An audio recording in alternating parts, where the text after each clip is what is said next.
আজকে আমরা genome sequencing নিয়ে একটু গভীরে যাব। ডক্টর চিন্ময় পালের একটা লেখা আমাদের সামনে আছে, সেখান থেকেই বোঝার চেষ্টা করব আধুনিক বিজ্ঞানে এর প্রভাবটা ঠিক কোথায়। আমাদের লক্ষ্য থাকবে এর মূল বিষয়গুলো, মানে এর গুরুত্ব আর প্রয়োগ, এগুলো সহজে আলোচনা করার। তো জিনোম সিকোয়েন্সিং জিনিসটা কি আসলে? খুব সহজ করে বললে এটা হলো কোনো জীবের পুরো ডিএনএ সজ্জা, মানে তার জেনেটিক কোডটা পড়ে ফেলা। ভাবুন তো, জীবনের একটা বিশাল বই, কিন্তু লেখা শুধু 4টে অক্ষর দিয়ে, A, T, C R G। আর দারুণ ব্যাপার হলো, ওই যে হিউম্যান জিনোম প্রজেক্ট শেষ হলো 2003-এ, তখন পুরোটা পড়তে লেগেছিল 13 বছর। খরচ হয়েছিল প্রায় $2.7 বিলিয়ন। আর এখন ডক্টর পালের লেখাতে যা পড়লাম, কাজটা কয়েক ঘন্টাতেই হয়ে যাচ্ছে, আর খরচ মাত্র $100 মতো। এটা তো মানে বিশাল পরিবর্তন। একদম। এই পরিবর্তনটার তাৎপর্য কিন্তু অনেক গভীর। শুধু রোগ নির্ণয় বা চিকিৎসা নয়, এর প্রভাব আরও অনেক দিকে। যেমন ধরুন, বংশগত রোগগুলো বুঝতে পারা, কেন কিছু রোগ পরিবারে ফিরে ফিরে আসে, সেটার মূল কারণটা জানা। আবার ধরুন পার্সোনালাইজড মেডিসিন, মানে প্রত্যেকের জেনেটিক গঠন অনুযায়ী একেবারে নির্দিষ্ট ওষুধ তৈরি করা। হ্যাঁ হ্যাঁ, ঠিক। এমনকি আমরা তো কোভিড-19-এর সময় দেখলাম, তাই না? ভাইরাসের নতুন নতুন ভ্যারিয়েন্ট, যেমন ডেল্টা বা ওমিক্রন, এগুলো ট্র্যাক করতে এই সিকোয়েন্সিং কতটা জরুরি ছিল। ঠিক। এর প্রয়োগগুলো সত্যি মানে অবাক করার মতো। যেমন ধরুন রোগ নির্ণয়ের কথাটাই যদি বলি, আগে হয়তো অনেক লক্ষণ দেখেও কিছু রোগ, বিশেষ করে বিরল রোগগুলো ধরা খুব কঠিন ছিল। এখন যেমন সিস্টিক ফাইব্রোসিস বা হান্টিংটনস ডিজিজ, এগুলো তো বেশ জটিল জেনেটিক রোগ। সিকোয়েন্সিং দিয়ে একদম শুরুতে নির্ভুলভাবে এগুলো ধরা যাচ্ছে। আর ক্যান্সারের চিকিৎসাতেও তো এটা বিরাট ভূমিকা রাখছে, তাই না? ঠিক তাই। ক্যান্সারের ক্ষেত্রে ব্যাপারটা দারুণ। টিউমারের জিনোম সিকোয়েন্স করে তার ভেতরের নির্দিষ্ট জেনেটিক পরিবর্তন বা মিউটেশনগুলো খুঁজে বের করা যায়। আর তার ফলে এমন টার্গেটেড থেরাপি দেওয়া যাচ্ছে যা শুধু ক্যান্সার কোষগুলোকেই মারে। সুস্থ কোষের ক্ষতি অনেক কম হয়। ও আচ্ছা। এটাই তো পার্সোনালাইজড মেডিসিনের একটা সেরা দিক। সবার জন্য এক ওষুধ নয়, বরং ব্যক্তির জিনোম দেখে তার জন্য সঠিক চিকিৎসা। হুম। এতে ওষুধের কাজ ভালো হয়, আবার অপ্রয়োজনীয় বা ক্ষতিকর পার্শ্ব প্রতিক্রিয়াও এড়ানো যায়। আর মানে শুধু রোগ ধরা নয়, একেবারে সঠিক চিকিৎসাতেও এটা পথ দেখাচ্ছে।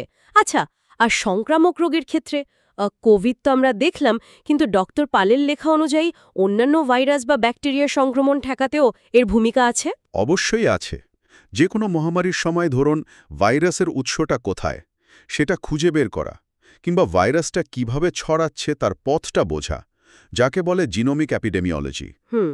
আর সময়ের সাথে সাথে ভাইরাসটা কিভাবে বদলাচ্ছে, তার মিউটেশনগুলো ট্র্যাক করা, এই সব কিছুতেই জিনোম সিকোয়েন্সিং অপরিহার্য। আরেকটা উদাহরণ দিই। ধরুন অ্যান্টিবায়োটিক রেজিস্ট্যান্ট ব্যাকটেরিয়া, তাদের জিনোম বিশ্লেষণ করে বোঝা যায় কেন তারা ওষুধে কাবু হচ্ছে না। তখন নতুন কৌশল নিতে সুবিধা হয়। বাহ।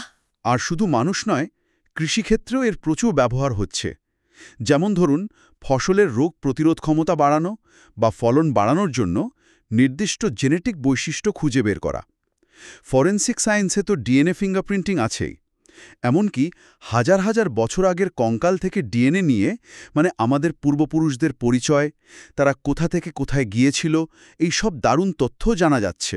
একদিকে যেমন এত সম্ভাবনা, ডক্টর পাল কিন্তু কিছু নৈতিক আর সামাজিক প্রশ্নও তুলেছেন। এগুলো তো খুব জরুরি। যেমন আমাদের ডিএনএ ডেটা, এটার মালিক কে? আমরা নিজেরা, নাকি যারা সিকোয়েন্সিং করছে তারা? এর গোপনীয়তা কতটা রাখা সম্ভব? হ্যাঁ, এই প্রশ্নগুলো খুবই গুরুত্বপূর্ণ। আর ধরুন সিকোয়েন্সিং করে যদি এমন কোনো রোগের ঝুঁকি পাতা চলে, যার কোনো চিকিৎসায় নেই এখন, সেই তথ্যটা কি জানানো উচিত? এটা তো একটা বিরাট উভয় সংকট। ঠিক। এবং বীমা কোম্পানি বা চাকরির ক্ষেত্রে এই তথ্যের অপব্যবহারের একটা ঝুঁকি তো থেকেই যায়, তাই না? হ্যাঁ, সেটাই।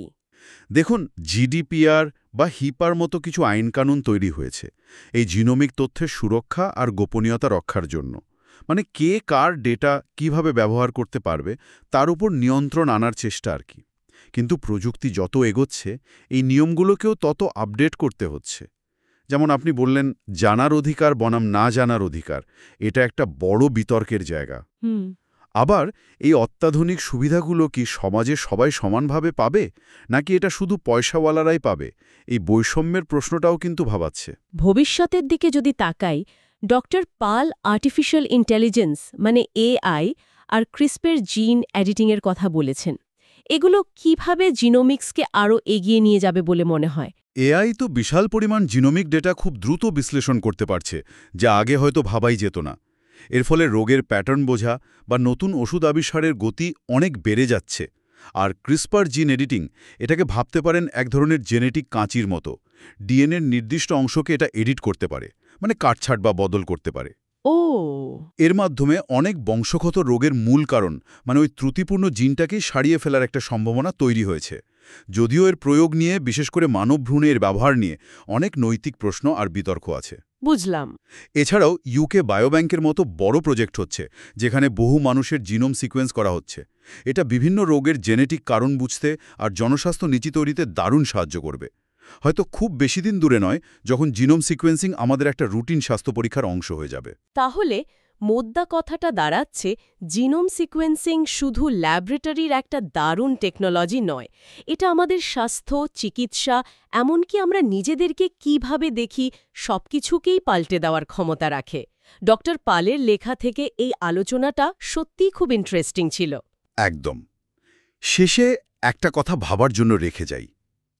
আমাদের ডিএনএতে তো লেখা আছে আমাদের অতীতের ইতিহাস, বর্তমানের পরিচয় আর ভবিষ্যতেরও কিছু ইঙ্গিত। এখন যেহেতু আমরা সেই বইটা পড়ার ক্ষমতা অর্জন করেছি, নিজেদের প্রজাতি আর ব্যক্তি হিসেবে আমাদের জানার শেষ কোথায় গিয়ে ঠেকবে তা হয়তো আমরা এখনও পুরোপুরি কল্পনাও করতে পারছি না।